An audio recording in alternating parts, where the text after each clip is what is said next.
Hi friends, welcome back to my channel. இப்போ வந்து நம்ம இட்லி, தோசை, சப்பாத்திக்கு, வெள்ளை சாப்பாட்டுக்கான ஒரு காரசாரமான ஒரு சட்னி எப்படி செய்கிறதுன்னு பார்க்கலாம். முள்ளங்கி வச்சு தேவையான பொருள் என்னென்னு பார்க்கலாங்களா? கொஞ்சமாக சின்ன வெங்காயம், வரமிளகா, பூண்டு, அப்புறம் ஒரு சின்ன துண்டு இஞ்சி, அப்புறம் 2 முள்ளங்கி, ஸ்பூன் உளுந்து, ஒரு ஸ்பூன் கடலப்பருப்பு, அப்புறம் சின்ன துண்டு புளி, கொஞ்சமாக வரமல்லி, கொஞ்சமாக சீரகம். வரமல்லி வந்து வேணும்னா ஆட் பண்ணிக்கலாம், இல்லைன்னா விட்டுடலாம். அப்புறம் தேவையான அளவு எண்ணெய் எடுத்திருக்கேன். அப்புறம் கருவேப்பிலை தழை, மல்லித்தழை.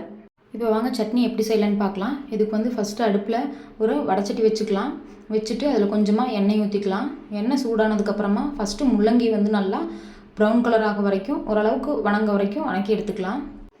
நல்லா கொஞ்சமாக வணக்கிட்டோம்னா அதில் இருக்கிற அந்த பச்சை வாசனை வந்து கொஞ்சமாக போயிடும். அதனால் வணக்கிக்கலாம். நல்லா கொஞ்சம் வணங்கிருச்சு. இந்த மாதிரி ஆனோனையுமே நம்ம இது வந்து தனியாக எடுத்து வச்சுக்கலாம். தனியாக எடுத்து வச்சதுக்கப்புறம் அதே இதில் கொஞ்சமாக எண்ணெய் சேர்த்திட்டு கூட வந்து கடலப்பருப்பு ஆட் பண்ணிக்கலாம். ஃபஸ்ட்டு கடலப்பருப்பு ஆட் பண்ணிவிட்டு உளுந்து ஒரு ஸ்பூன் ஆட் பண்ணிக்கலாம். இந்த ரெண்டும் நல்லா புரிஞ்சிருச்சு. புரிஞ்சதுக்கப்புறமா மல்லி, இது வந்து வேணும்னா ஆட் பண்ணலாம், இல்லைன்னா விட்டுடலாம்.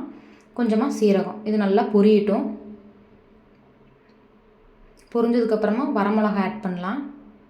வரமிளகா வந்து உங்கள் காரத்துக்கு ஏற்ப ஆட் பண்ணிக்கலாம். காரமாக வேணுன்னா காரமாக ஆட் பண்ணிக்கலாம்.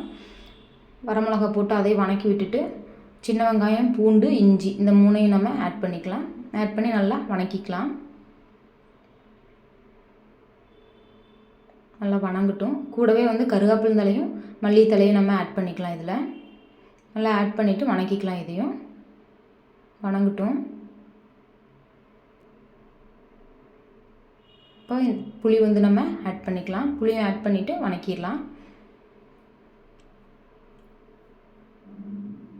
இது கூட வந்து நம்ம தக்காளி ஆட் பண்ணிக்கலாம். தக்காளி ஆட் பண்ணி அதையும் வணக்கி விட்டுட்டு கூட வந்து உப்பு போட்டு வணக்கிடலாம். இது வந்து நல்லா வணங்கினதுக்கப்புறமா வணக்கி வச்சுருக்கிற முள்ளங்கி ஆட் பண்ணிக்கலாம். ஆட் பண்ணிவிட்டு அதையும் நல்லா ஒரு வணக்கிக்கலாம். எல்லாம் ஒன்றோட ஒன்று பிளெண்ட் ஆகிற மாதிரி நல்லா கலக்கி வணக்கிடலாம். இதில் வந்து தேங்காய் போட்டுறீங்கனாலும் நல்லாயிருக்கும். தேங்காய் வேணுன்னா ஆட் பண்ணிக்கலாம், இல்லைன்னா அதை ஒமிட் பண்ணிடலாம். இப்போ இது வந்து நல்லா வணங்கிருச்சு. ஆற வச்சுட்டு நல்லா அரைச்சி எடுத்துக்கலாம். நல்லா நைஸாக அரைச்சிக்கலாம், இல்லை தருன்னு வேணுனாலும் அரைச்சிக்கலாம். இது வந்து இட்லி, தோசை, சப்பாத்தி, நல்லா காரமாக இருந்ததுன்னா சாப்பாட்டுக்கு பண்ணும் போது இன்னும் சூப்பராக இருக்கும்.